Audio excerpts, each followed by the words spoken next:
begin the QB Power Hour webinar series. The QB Power Hour is a free biweekly webinar series for accounting professionals presented by Matthew Fulton and Dan DeLong, who are very passionate about the industry, QuickBooks, and apps that integrate with QuickBooks. You can find out all the details about the webinar series at qbpowerhour.com. So without further ado, here's Matthew and Dan. Welcome everybody to another QB Power Hour.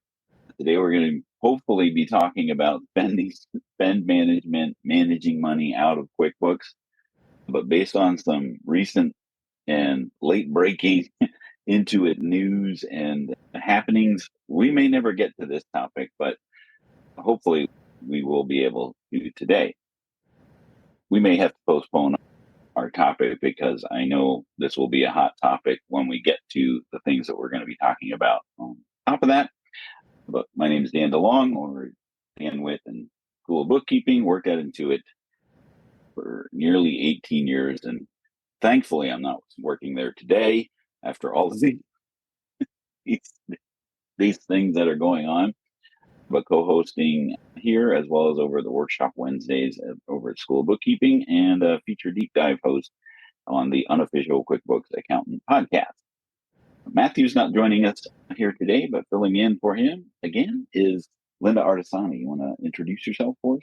Sure. Lynda Artesani. You probably know me from hanging around with Matthew because we're best friends, but I'm going to cover him until you can come back. But yeah, Artesani Accounting and the Proper Trust. Our firms are just work with only with lawyers. So it's a great job. It keeps us busy. I really do love having that niche and specialty. We also have the Accountants Law Pod, which is a podcast that you can listen to if you want to learn about working with attorneys, especially if you only have one. It's a great resource. And also the Accountants Law Lab, where we have a mastermind group every Friday. We hop on and we deep dive into all sorts of topics, not just law firm stuff. We could do business stuff. We're actually going to do one in a couple of weeks where we're going to do a critique of people's websites. So that's going to be a fun one for marketing purposes for lawyers. Fun stuff. Again, thanks for filling in on, again, short notice.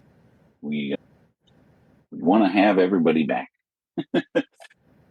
So I did that video to hopefully streamline some of these housekeeping and announcements. So Blake was talking all about the CPE credit. We have our channel on Earmark available for CPE credit. Those are uploaded typically 5 to 7 days after, so you can always check those out. And we talked about that in the store. And so let's talk about what we're going to talk about here today.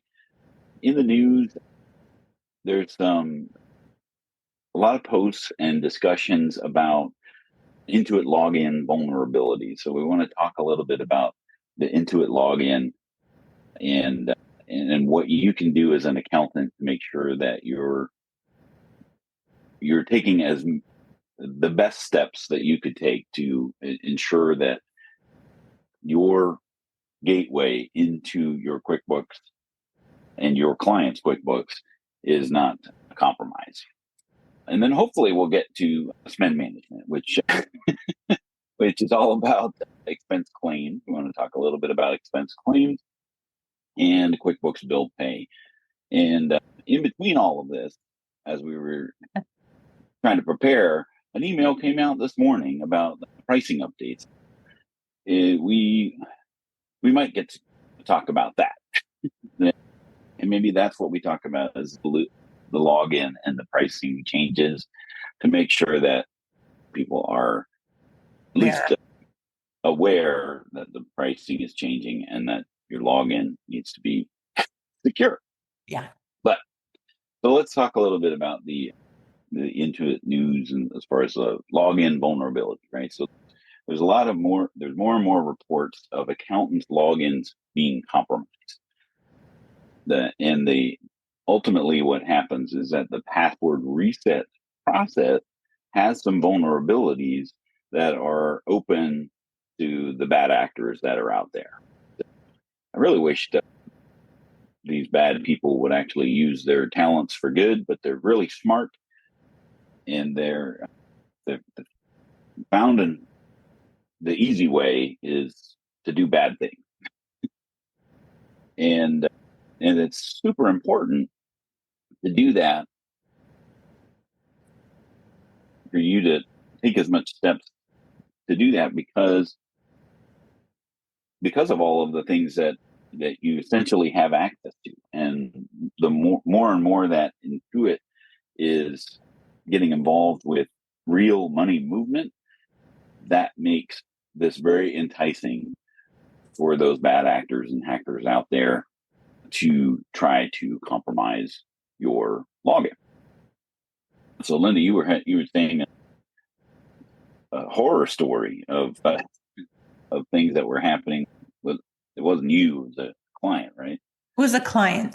They did everything right. This client did everything right with her accountant login, having it all protected. But sorry, she was an employee working at a law firm. But the client, her boss's tax firm did not. So they had no protection, and apparently their account got hacked. And because the tax person had a login, they logged in, they changed the bank account for merchant services to their own bank account. This bad person, they did, and they, as things came in, and they processed some invoices to be paid to go into their bank account. They also set themselves up as a vendor and connected their bank accounts so that they could be paid by the firm to pay the bad people, because they set themselves up as a vendor. And they did it pretty smartly, as far as like they set up the person's name. So they invited themselves as a user. So they hacked into the tax person, invited themselves as a user into one of their clients' accounts. So instead of Lynda Artesani, they did Artesani, Lynda, because you can't have two names the same. And then they had a field day with the data because, like you said, Intuit's now in the business of money movement. They were always with merchant services, but now with the bill pay, that makes a difference. And they were trying to extract the money. Fortunately for this client, they weren't hurt because they picked a bank account that didn't have a big enough balance. So when the money tried to move, that's how they got flagged. They got a notification that there wasn't enough money in the account. And then they also, because they were doing it both sides, so we're trying to get the money coming into the firm, and they were also trying to get the money going out of the firm. They also had that ACH next day where you paid extra fee. So the money got clogged into that pipeline where it never reached them. And they had to report it to Intuit. Intuit was helpful-ish, but they had to deal with the merchant services team, which it's not the same as the team Dan used to be on, where it's a little more difficult to get things explained and through. But it was really horrifying for the client. And you think you're doing the right thing. Like, I'm protecting my clients. I use the pass key, which I thought was great. And instead of having to get the bank code and through my phone and all that, you don't think about it that also the tax person's an invitee on the accountant's login. And that's another vulnerability. And the tax firm might not have that set up in their account. So I guess it's a question we should all be asking. Yeah. In your particular situation, it was a client who got Yes. compromised. Yep. But imagine your login being compromised. Now, all of your clients are accessible to that login. And the same thing can happen, right? They can log in as you, access all of your clients, and do exactly the same thing. So it's essentially now you are now the tip of the iceberg. You're the conduit, right? You're the conduit to all these clients. And if you have over 100 clients like Sarah and I do, that's a lot of people. That's scary. Right. It really is. So one of the things that Intuit has recently done with regards to that sort of thing, come on, go forward. There it is. So we all know about the MFA code, right? Which is the multi-factor authentication, which is that 6-digit code that will come typically to your phone, potentially to your email, that will help prove who you are when you are signing in. Now, a newer thing is this passkey. And I wrote a blog about what this passkey actually is, and it's actually twofold, right? There's an anonymous key that's stored in the cloud, and then there is something that is stored on your device. And that device will typically marry or match to that anonymous key. And then as Apple is trying to explain and Intuit is trying to find, they're virtually unguessable, right? That's the whole idea with passkeys. I have not quite figured out with you signing in on one device versus another device and enabling this passkey, how it all works out, especially when one device is a Mac and the other one is a Windows machine. Yeah, see, I have a Mac and I have Apple everything. So I use my Right. fingerprint. I use my fingerprint, but when you think about Right. it, have you ever lost the key or not copied it or saved it? You're really screwed because you have that one chance, that one code that they give you, unless you're using like a Google Authenticator, which is what I used to Right. use. Yeah, you're really in trouble if you don't have that stored somewhere. But then how secure is it? Right? Yeah. These passkeys, so far, when I've set it up, the passkey is not something that you write down or Right. save or do anything like that. It's just stored internally into the device itself. And then So- you've got the additional things of the biometrics of what you were saying, like your Yeah, you can use fingerprint facial. or your face or, I don't know, a blood So- sample. Megan Hanley is asking, have they seen this problem with platforms like Zero? I don't think it's across the board, no? Where everybody is vulnerable. If you don't do that, Well, you should always do MFA. the thing about the vulnerability, I'm sure any website that has a login is potentially vulnerable, right, to hackers. My login was compromised for my bank many years ago, and that's when I started to learn all of these shenanigans that were going on and the importance of an MFA code. But still, that's only as secure as where you get the code, right? Some people will have that text forwarded to Slack, right? And so if somebody goes into the Slack, they've now got access to the code, right? These codes are only as good as the setup that you have them on and the security that you've established around those things.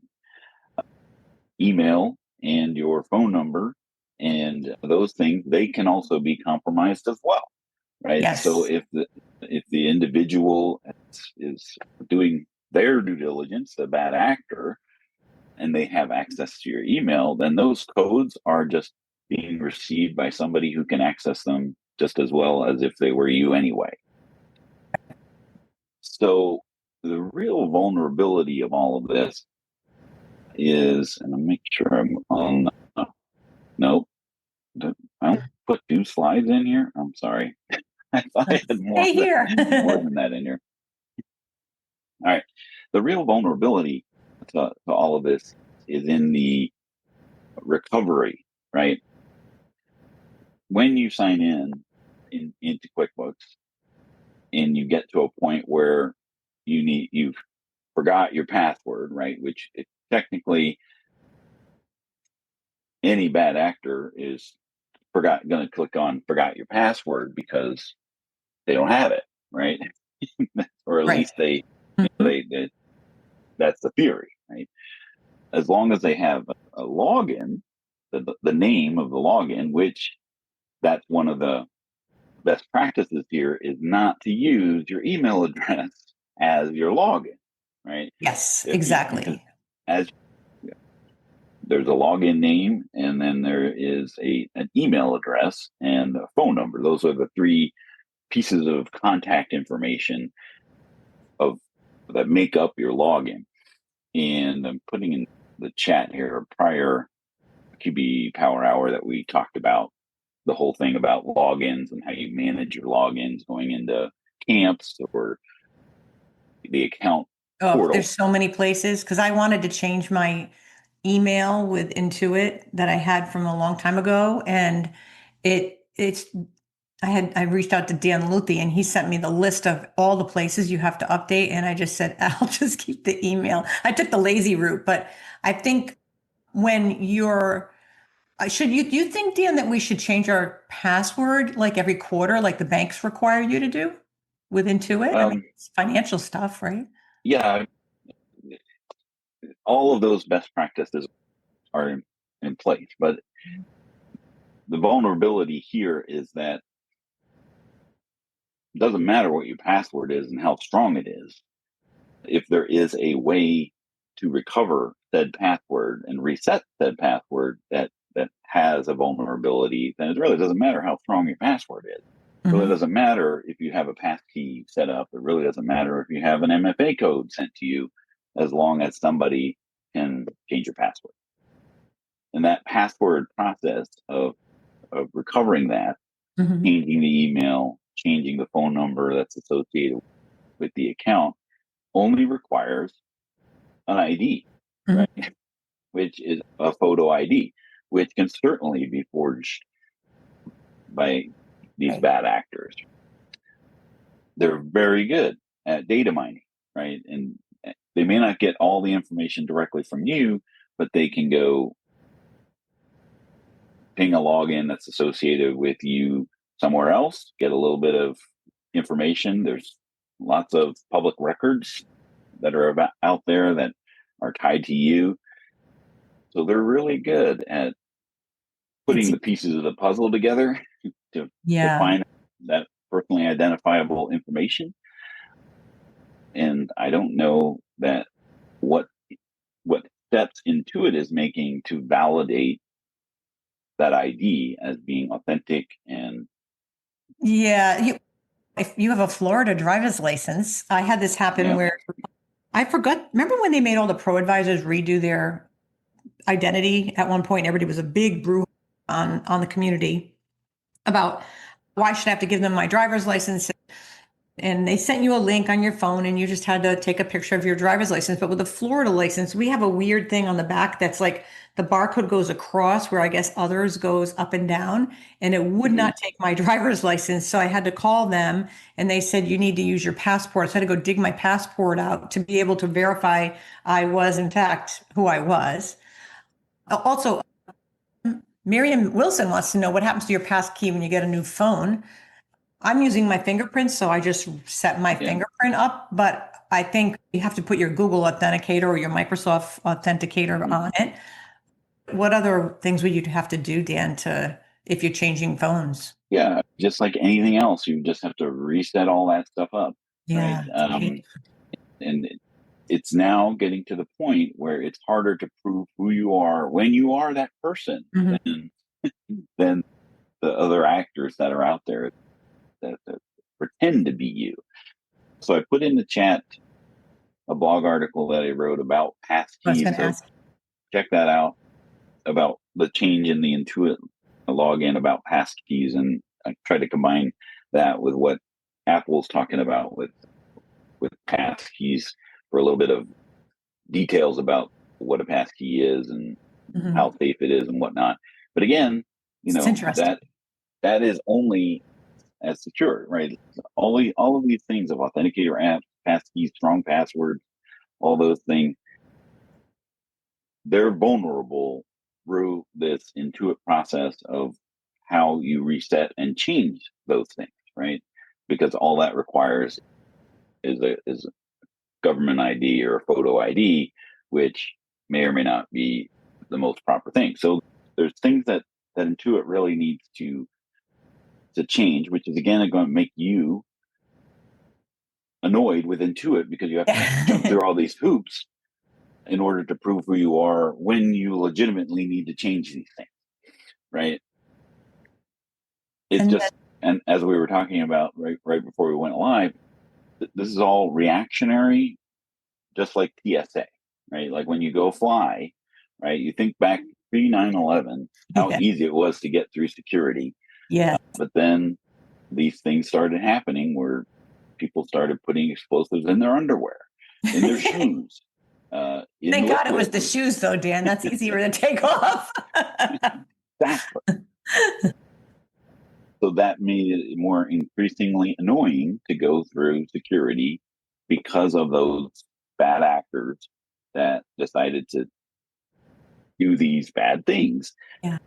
And now on the flip side of that, you've got, okay, how do I get through security much faster? Well, you've got things that you can pay for and set up to make that a streamlined process. So you don't have to take off your shoes. You don't have to take, but you have to go through a process in order to prove your identity just the same. Which is deep. It's a deep problem, especially if you go like global entry, it's very deep. But as you said, you went, and it happens here in Florida, you get in the line and all the old people have done pre-check and that line's longer than the other line. And you're like, why did I do that? I just get in the other line, take my shoes off. But right. If everybody's in the express line, how fast is exactly. the express line? It's faster though, because you don't have to do that. Roberta Holloman's asking, where do you change your unique name instead? And where do you change to a unique name instead? So where are you changing your login with Intuit? So you would sign in to the account sign in, which is quickbooks.com/accounts or accounts.intuit.com. Either one. There's a multitude of ways to do that.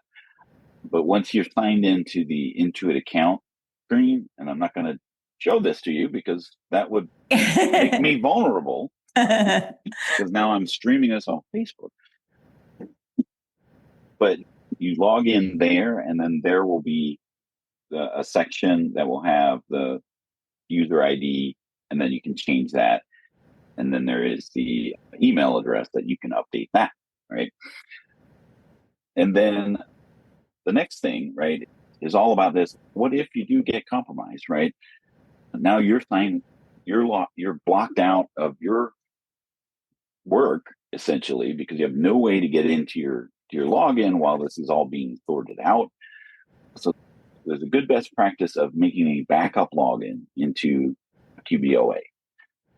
And there are ways like when you say, hey, I don't have access to another email, you can create, if it's most web-based emails like Google, email, Outlook-based emails, have the ability to create a +1 or a +2 or a plus whatever you want to call it. Anything that you put after your regular login, whether it's Lynda Artesani at ArtesaniAccounting.com, if you put Lynda Artesani +1 or Lynda Artesani plus QBOA or anything that you put after the plus sign, that email address is unique to the login server. So that to Intuit, that's a unique email address, but in reality, that email gets automatically forwarded to your regular email address. So that gives you a secondary login. You give it full access to your firm, right? It's not the primary email or primary user, but it's full access. So at least you can access all the clients. You're able to sign in while your other email or your other login is getting sorted out with all of that stuff. When you were with Intuit, Dan, were you ever involved in when there's a conversation about the owner died? Mm-hmm. And they're the primary admin, and it's a big hill to climb to get that back and get that on and get it switched over to somebody. You have a lot of details you have to give Intuit to correct that. So you should make sure, and that's one of my best practices when I work with clients is I'll take a look. This just happened to one of mine. The lady was retiring. She was the bookkeeper and she had herself down as primary admin. She had herself down as the president of the company for payroll, and she wasn't. Those things were big. And I got in there to start working with this client. And I'm like, wow, do you know that this is that? And thankfully saw this before she left so that we could get it corrected. But it was not an easy correction. And I think that sometimes we don't think about these things, just like not thinking about the tax professional. They only need to be in the file briefly, right? At the beginning of the year or whenever they're doing the taxes, maybe kick them off every year and then put them back on. That kind of takes away some of that exposure for the client, opens up a seat for your firm. If you have two people like me and Sarah, always competing for who's going to get the file and be in charge of adding the team. But that's basically how this person got themselves in, was they added themselves to this tax person's team and then added themselves to all the files, because it's really a wide open book there when you get in to that level, if you don't have those protections in place. And security is such a big topic. And I think it's just the more you research it, especially with AI. I mean, look at the things you can do with AI right now. You made a Southern gentleman with some real smooth jazz in the beginning of this. Who said power, but you set that up and you do all these things really quickly. And it's almost frightening to that they can take, if we have a lot of video of ourselves, they can take your video, they can take your voice, and they can do a lot of things. So you just want to do the best you can for your clients and protect them as best you can. There's not a lot we can do on their side, but I think who here hasn't had a client, you can put it in the chat, that sent them their own personal login to their file instead of adding you as an accountant. We get them sending us bank information sometimes. It's like, oh my God, did they just send me everything I needed to hack their bank? Yes, they did. So that's the stuff we have. A guy text me his credit card, like a picture of his credit. Oh no! Don't do that. What are you doing? Yeah, it's incredible. But yeah. Wow. Leslie says she changes her password monthly. God bless you. That is amazing. So should she change her login too? I don't know about that. No, just the main thing here is that it's real easy to guess these things if your login name is your email address, right? That's a good best practice. Put something that only you know as the login name, so that this whole problem or this exposure of the vulnerability of resetting your login is a little bit harder, right? Making it harder for people to be dishonest yes is always a good idea. It's just the same reason that you lock your doors even though you feel like you're in a safe neighborhood. Exactly. So those things. And then I put a link in here to send feedback. We always understand that feedback is something that can squeaky wheel gets the grease. And knowing that this is a issue, this is potentially a huge issue for a lot of people with contractor payment and money going out. Now that we'll talk a little bit about spend management, because there's bill pay, there's vendor payments, there's a lot of ways for that money can go out of QuickBooks and subsequently real bank accounts. It's much harder to send an invoice and those types of things and change the merchant account number. It's real easy to go in there and set themselves up as a vendor or contractor, create a bill for themselves, and then especially when those things are already set up. And that's one of my biggest concerns of Intuit getting into the bill pay scheme is now there's real money being moved. And to answer somebody else's question about Xero, and we talked about it with Sarah last time, is that they don't have a built-in way. So their integration into the bill pay field is by integrating with accounts payable solutions. They have a deep integration with bill.com, but then there's all those others that are out there. So this leads to another thing, that when you're connecting apps and you're using your Intuit login, right? That's another stepping stone to get to those things. So another best practice there would be to set up different logins, or set up a login with that company as well, and not rely on the Intuit login to get to those applications as well, especially when there's money movement involved. Those types of things. I noticed Christina Lyons said that she found that when she changed her username from her email to something else, to just a name, she couldn't respond to reviews. She was able to respond to reviews when they changed it back. She doesn't know if there's a glitch in the matrix. What's interesting too, so I still have this old legacy email that I have my Intuit account set up for. So every time I ask a client in our formal thing, please add me as an accountant, we have this long direction so that they know accountant user. And even though I tell them to put it towards the other email address, they always send it to the one that they came from. They don't read everything. And then I would think the same thing, right? That could happen for if you're using a login like that. I don't know. Yeah, and then we talked about that on the Intuit account webinar that we did. That the ProAdvisor profile is like the only site or service that has that where you don't have this login and service. It's just somewhere in between because it is associated with a person, and your login is associated with the person as opposed to a service. Yes. So it QBO is a service, and merchant account is a service, and payroll is a service, and bill pay is a service. And all of those have a realm or a company ID that is a unique identifier, where ProAdvisor is the only void in that option that does not have a service or a company ID or something unique.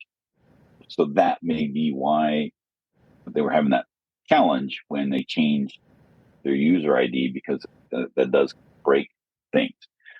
I know my login or my my ProAdvisor profile is attached to my personal email, because when I was leaving Intuit, didn't have a business established just yet. And so I would know I wanted to start a ProAdvisor profile, and it got to my personal email, and I really can't change that at all.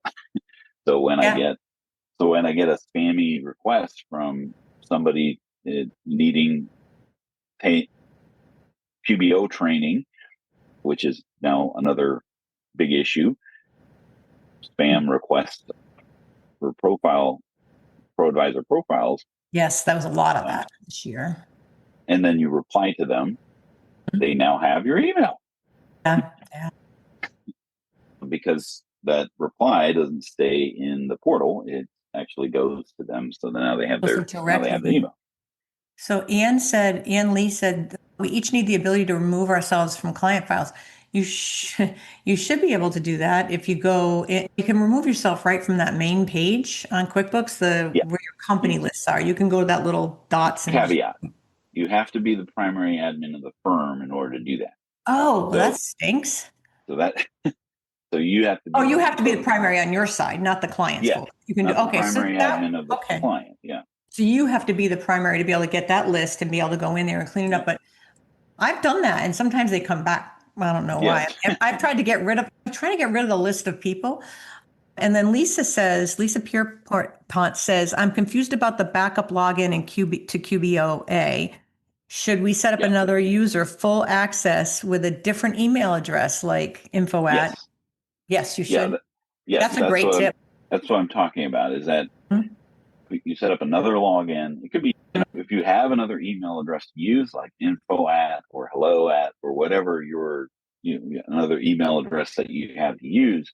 And that's why I was saying that you can, if you have a Gmail address with the pluses, you could set up an email address that is a user ID different, but it will automatically get forwarded. All the communications get automatically forwarded to your main email. But if you have access to another email address, by all means, set up a firm user, a team member who is you, as a secondary way to get in.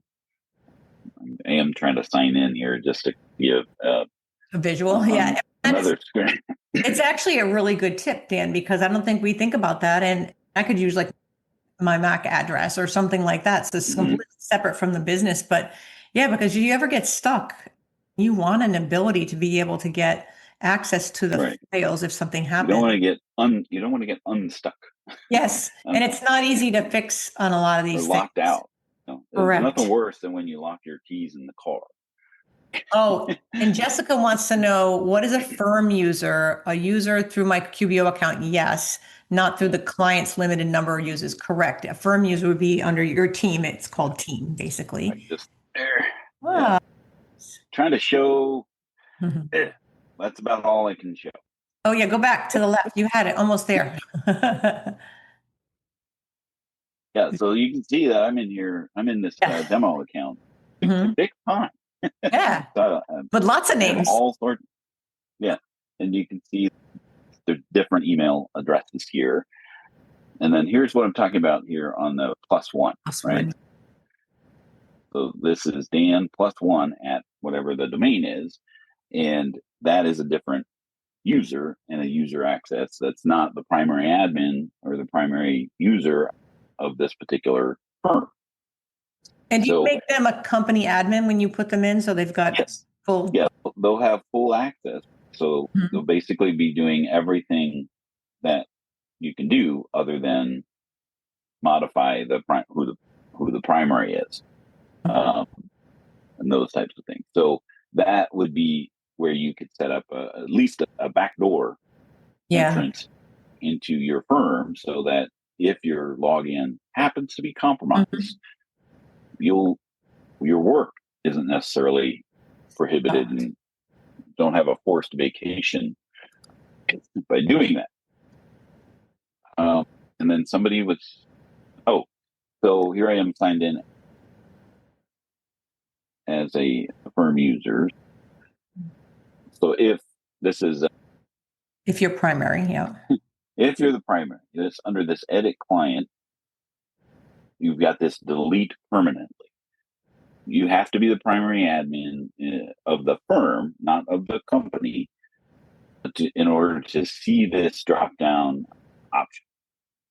So that's where you That's would be good. able to completely remove, and that actually does sever the connection between you and the And user. it kicks off your points. Yeah. Yeah. does reduce your points because they're no longer an active customer. But if they're not an active client anyway, why Yeah, have you them? want to take that exposure away. You don't ever want to. I had that happen once where I had somebody attached from a long time ago, and I was going through my list, trying to clean my list up, do like housekeeping. And I accidentally clicked on one that I didn't mean to log into, but I did. And I hurried up and got out because they weren't a client anymore. I'm like, I need to get that off. And I wrote to them and told them what had happened and that I didn't do anything in the file. I happened to just log in because I clicked a name that was similar to another, and that I was going to remove them from the list. And then I subsequently did that. But I wanted them to know in case they saw, because I've had clients come to me when they've had a problem. They go, "Who is this person logging in that was working for me before, and I don't know who this person is." I'm like, "Oh, you go back to your old accountant and find out."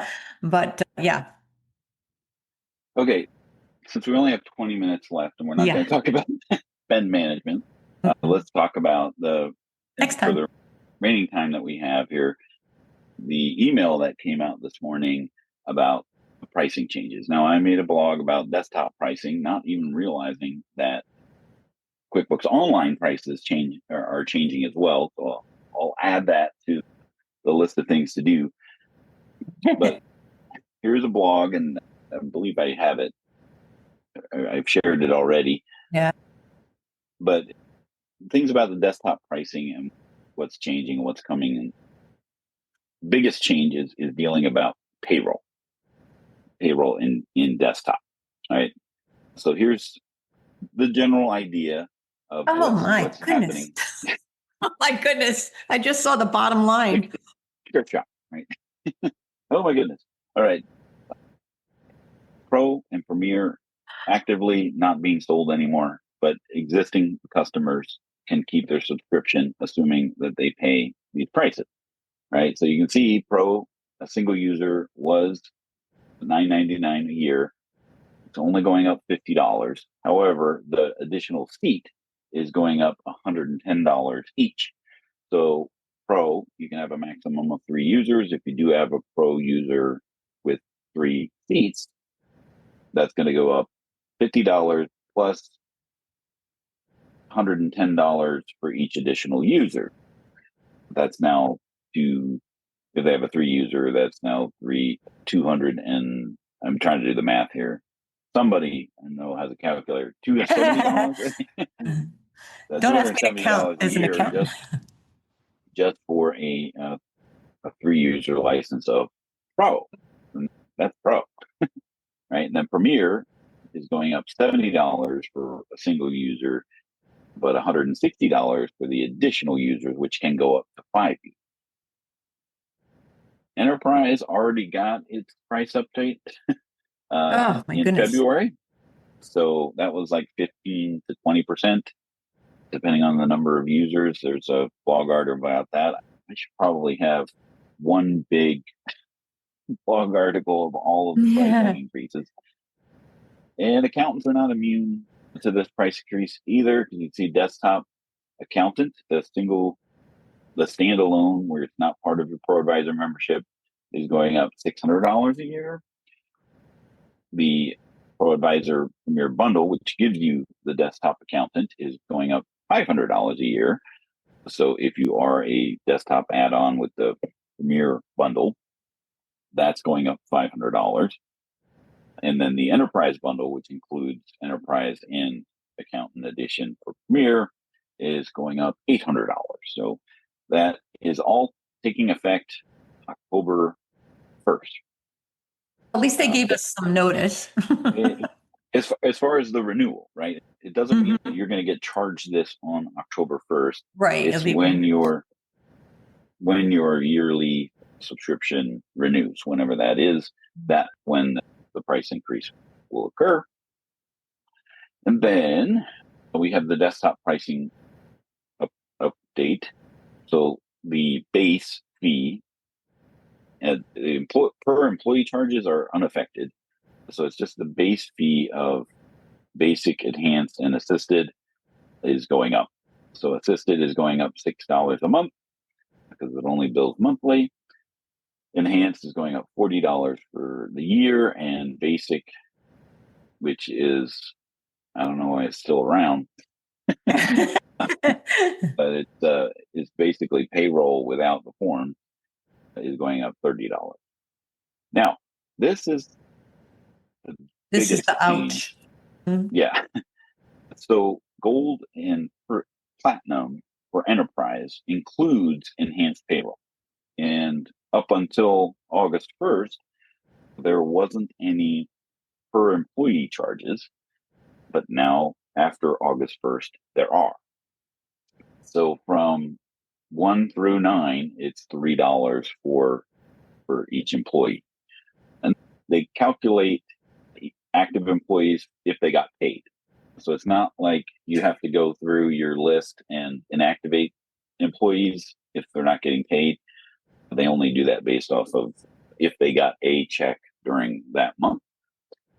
But it's different than other tiered options like this, whereas 1 through 9, you will always pay $3 per paid employee.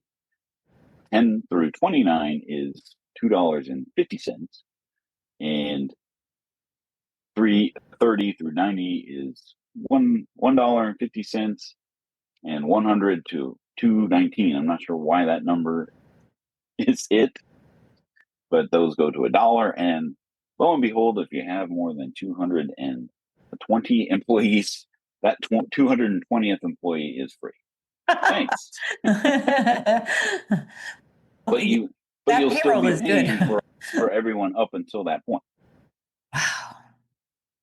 So that's a huge difference. Yes. Which we saw that coming, right? I could have envisioned this from taking place. Things can only be free for so long before someone figures out what's going on here. And there was, I think in February, there was an alert sent out where you had to go in, and if you were an active subscriber, and you had to accept the terms of the per employee, but they never told you the details. Now there's details, and through the form, they're giving you 30 days to figure things out. Now I put down here a little payroll fee calculator. Oh, so nice. Let's say I did all this morning with AI. Wow, that's cool. I like it. So let's say you have 50 employees and you're on gold and platinum. What would your monthly fee be? Hit the button. Come on. Oh, I'm in preview mode. Why? It's hard for us as accountants if we were doing the inclusive model from a long time ago that Intuit encouraged, where we paid their software and we paid their payroll. And then if they have a revolving door of employees, how do you count and add all the people that come and go and track all this stuff? And now, especially if there's extra employees, it's going to cost more for them. And you're going to have to factor that in when you bill them, which is going to be extra work on you. I can't seem to click the calculate fee button. Oh, yes, it says you're It worked earlier today. It's cool though. But yeah, so Diamond is a little bit different in that it is $1.50 per employee per pay period. So, wow. and that was different regardless, right? So because they're using the assisted payroll in Diamond. Yes. There's no way to get Diamond in and use enhanced. And it was $1. So now it's $1.50. So it's basically gone up 50% for Diamond. So you can, here's an example, right? So if you pay 15 employees a month, the first are going to be billed at $3 each, $25. The next one will be billed at $2.50 each. So your total monthly at that point is $42. That's what this calculator should do. Mm-hmm. I'll troubleshoot it a little bit after the webinar, and we'll figure out what's going on there. But you should be able to put in the number of employees, choose the plan, and then hit the calculate fee. When you choose Diamond, another little pop-up will come up and ask you how many times during the month you pay them, and then it will figure out the number for you. Leslie has a great question for you, Dan, because I'm not going to answer it. It's a hot potato. I answered it in my mind, but QB Desktop and Enterprise Solutions is a mature software, meaning that the patches, updates, improvements are not happening. So what's driving the large price increases? It's not the logic. The logic isn't you're paying for new features. You're just, this is the lever that Intuit is pulling to make people uncomfortable, to have the conversation, is it now time to move to QuickBooks Online? Yeah. And then on the tails of all this, QuickBooks Online increased its prices as well. And this was also with August 1st. The new subscriptions after August 1st will have a new pricing increase. Simple Start is only going up $3. Hooray. Who uses that though? Really? It is not personal maybe, but yeah. Yeah, as far as the feature set is pretty limited. Mm-hmm. Essentials is going up $10 a month. So that's not terrible. No. Online Plus is going up to $115. So that was $99. So that's a $16 a month increase. But make sure you're sitting down. Advanced, yes, is going from $235, which is what it is today, to $275. So a $40 per month increase for Online Advanced. Is Ledger staying the same price too? QB Ledger, Ledger is unaffected this year, and you have the option of doing annual, because the only way that you can purchase Ledger is through your firm bill. So it's either $10 a month or $120 a year. So you do have that option now to pay annually for your Ledger. That got a Yahoo. Christy's asking about QuickBooks Desktop Enterprise Solutions that the client pays directly for. Do you know that price increase at all? I'm sure they're going to. Yeah, I have it on my blog here as well. So go check out the blog. Sign up for Dan's blog. You'll be in the know. Yeah, and where is it now? Let's see here. Oh, there's Matthew. Yeah, hey, Matthew. There it is. The frustrated. Yeah, it's a great picture. Yeah. I saw that. I was like, that's a great graphic for this. So Enterprise, Silver, Gold, and Platinum. This occurred or was announced in February, which is typical. The Enterprise price increases happens in February. And then all the other desktop and updates occur in August or October. It really just depends on the time frame. So 15% for 1 through 5 seats and 20% for 6 to 30 for silver, gold, and platinum. The diamond is a flat 15% increase across all seats. So it doesn't matter how many seats that you have. In diamond, it's 15% price increase. Yes, so that's all in there on that blog as well. As Do far as you change from, if you're paying monthly on Ledger, how to change to annual billing at all? You should be able to do that when you go into manage subscriptions. I don't know if you can change it, but I know that if you set up a new one, you have the option to pay with the annual. Julie's asking, can you cancel Ledger, then restart it later in the year? There must be a tax firm that's just using it for tax purposes. But I think if you do, you have to start over. Isn't that done when you close it off, or is it resurrected like you can with QuickBooks files? It should be a possibility, right? Because it is a QuickBooks Online subscription, just like anything else. And when you cancel a subscription, you have it accessible as read-only for a year. So assuming that you pay for it 1 month and you're done with your write-up or whatever, and you're not adding new transactions, you can inactivate it, which will then put it in that read-only state. As long as it doesn't say it's actually going to get deleted and that date doesn't transpire or doesn't go past that date, then you should be able to pick it back up within that point, cancel it again, you get another year. Yeah. Somebody was asking too, is there any alternatives to QuickBooks? That's what we talked about last week's show. Sarah, Yeah. Call Sarah. Yeah. But there is Xero, and they do raise their prices too, but not to the levels. But the products aren't exactly the same. So you really need to do your homework to figure out which product is going to work. But it's a great product too. Oh, wait a minute. Somebody said reactivating a canceled Ledger subscription has to be as a simple start. Oh, that's a good Jessica said point. Yeah. And if you're in Jessica it, like someone said that if they're in a simple start, their client doesn't need to be in it. You could start a new file at the beginning of the year and just it's not that hard to start a new file, grab the balance sheet, start with the new balances. I mean, it is work, but if you're trying to save your clients those pennies from simple start, it would work. It's just more work for you to get them in there. But sometimes you have clients that have been in files for so long, it's like, yeah, it may be good to start something new. It's not always a bad thing.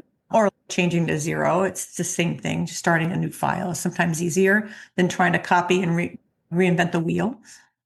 But yeah.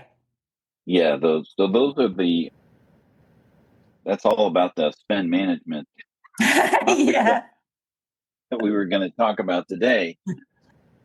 Yeah, you want to save that one for next time, Dan. Yeah. So join us next time for where we talk about the spend management functions. We'll talk about the QuickBooks Bill Pay.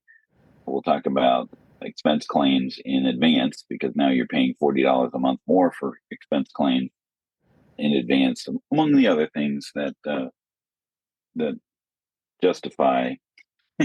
Those are I really feel sometimes too, do I want all the eggs in one basket? Do I want to use their bill importing system, or do I want to use Dext or HubDoc that's specifically designed for those things?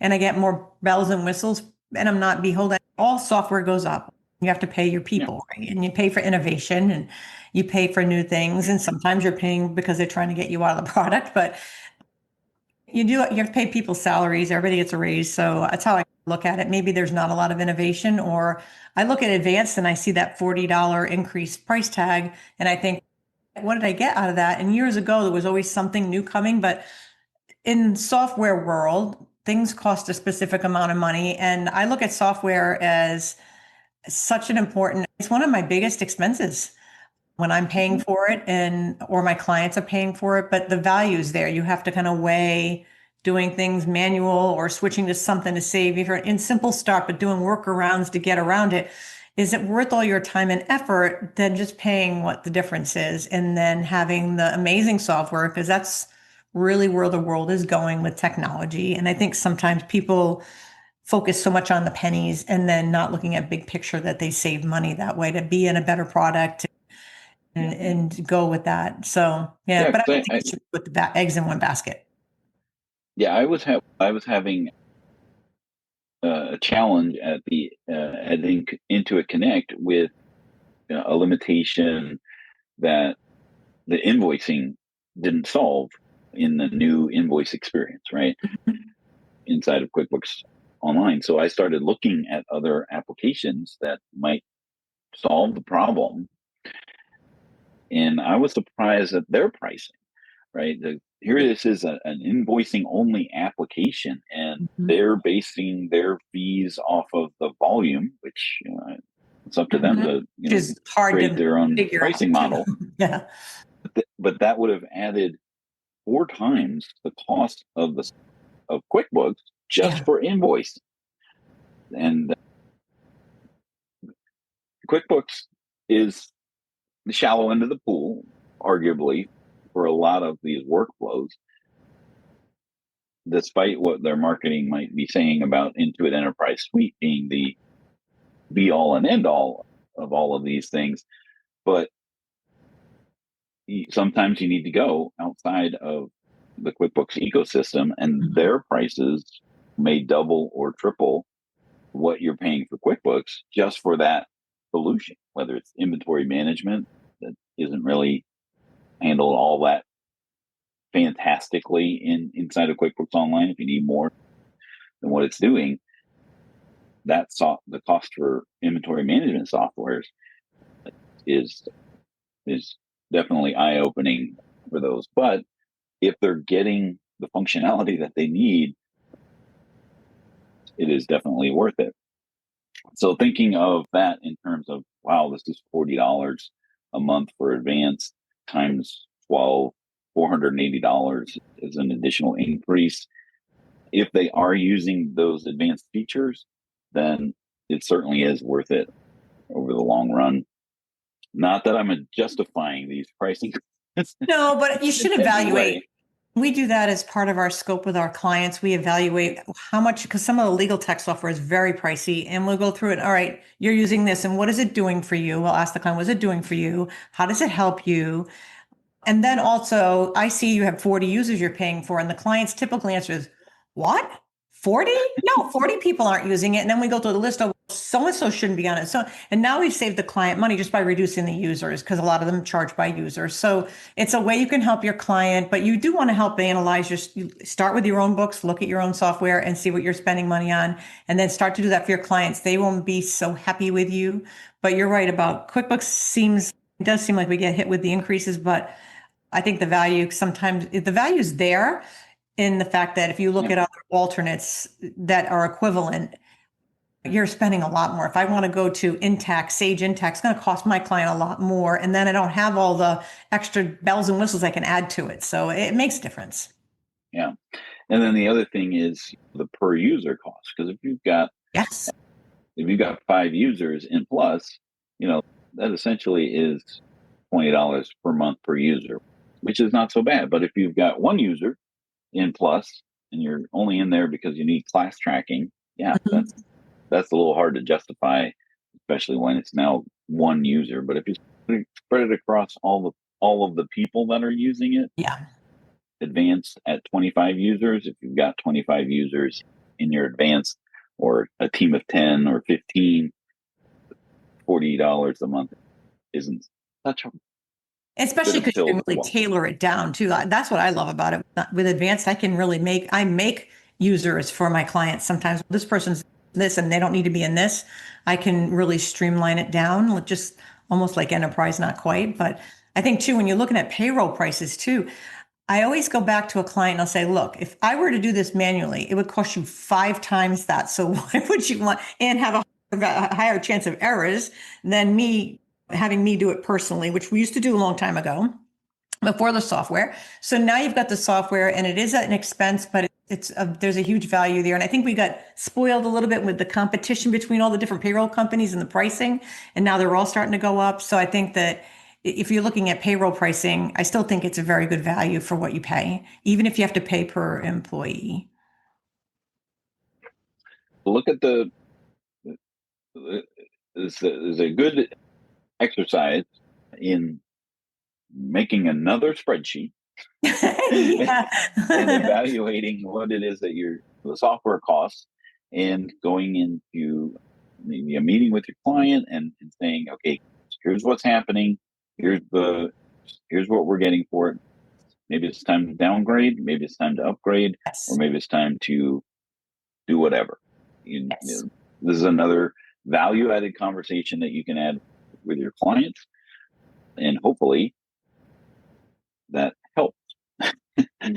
So next time we'll be talking about spend management, which will segue really nicely into, well, what if you need more into those spend management platforms? And we'll actually have our first app showdown between Ramp and Corpay One, where we'll be talking about these spend management platforms, what they do well with good versus bad, or pros and cons. Yes, pros and cons, not good versus evil. Yeah. All right. So thank you, Lynda, for joining us today and being the sounding board of today. And we appreciate all of you that joined us here today. Hopefully this doesn't sour your entire day with all this great news. Yeah. And hopefully, and the slides, with the 2 slides that were actually pertinent for today, does have a link of to be able to submit a question regarding the security, right? That would be a specialized way to go and put in your feedback about the security vulnerability, so that the security folks get a look at this feedback rather than just putting it inside of QBO, right? Because this is a larger issue with security vulnerability more than just with QBO. So we appreciate you joining us here today, and we'll see you in a couple weeks on the QB Power Hour, and hope everybody has a great day and a great week ahead. Bye, everybody. We hope you enjoyed listening to the QB Power Hour podcast. If you have any questions, feel free to ask them in our Facebook group. You can find those resources and much more at qbpowerhour.com.